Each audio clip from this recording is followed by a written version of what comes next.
Good morning तुम्हा सगळ्यांना. आम्ही निघालो आहोत महाबळेश्वरला.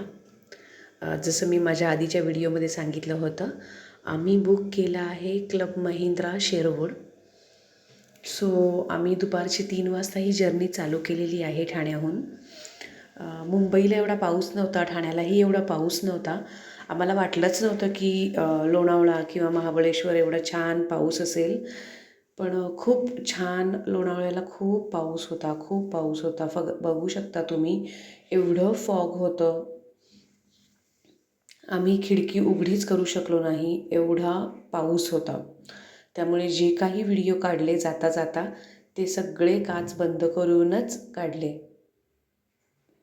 खूप छान ॲटमॉस्फिअर मिळालं आम्हाला आणि रस्त्याला एवढी गर्दीही नव्हती. एवढं ट्रॅफिक नाही मिळालं आम्हाला. अगदी छान लोणावळ्यापर्यंत आमची गाडी खूप छान गेली आणि नजारे बघत बघत आम्ही छानपैकी जर्नी केली.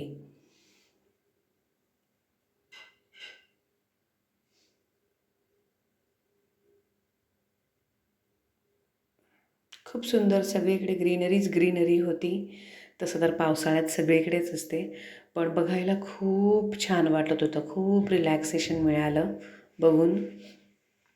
सो मला असं वाटतं की महिन्यातनं 1 दिवस किंवा 2 दिवस तरी जायलाच पाहिजे. बरोबर ना? तुम्हाला काय वाटतं?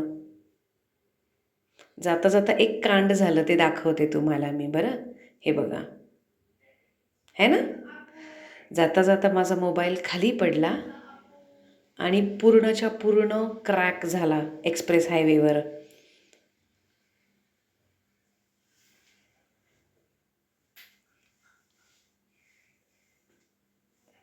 रात्रीसुद्धा आम्ही जेव्हा सातारा वाई पोहोचलो तेव्हा खूप पाऊस होता, भन्नाड होता, एकदम भन्नाड. तुम्ही बघू शकता. आम्ही अजिबात जेव्हापासनं जर्नी चालू केली 3 वाजल्यापासनं अजूनपर्यंत आम्ही काच उघडली नाही आहे. सो फायनली रात्री 11 वाजता आम्ही इथे पोहोचलो आहोत क्लब महिंद्राला.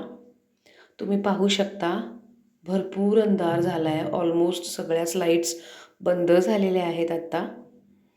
पण इथे खूप छान आहे. एवढी थंडी आहे ना, आय गेस 14 डिग्री टेम्परेचर आहे आत्ता. एवढी थंडी आहे आणि आम्ही काही उबदार कपडे आणलेच नाही. आम्हाला असं वाटलं पाऊस आहे, सो सगळे शॉर्ट्सच घेऊन आलो की पावसात भिजून परत सगळे कपडे कपडे ओले होणार त्या हिशोबाने. पण तुम्ही इथे बघू शकता क्लब महिंद्रा. रात्र झाली आहे बरीच आणि बघा, एकदम एकदम म्हणजे एकदम अंधार आणि सगळ्या लाईट्स बंद आहेत. सगळीकडे फॉग आहे. सगळीकडे फॉग आहे. खूप छान वाटतंय. मी तुम्हाला ह्याचा व्हिडिओ उद्या नक्की काढून तुम्हाला पाठवते. थँक्यू.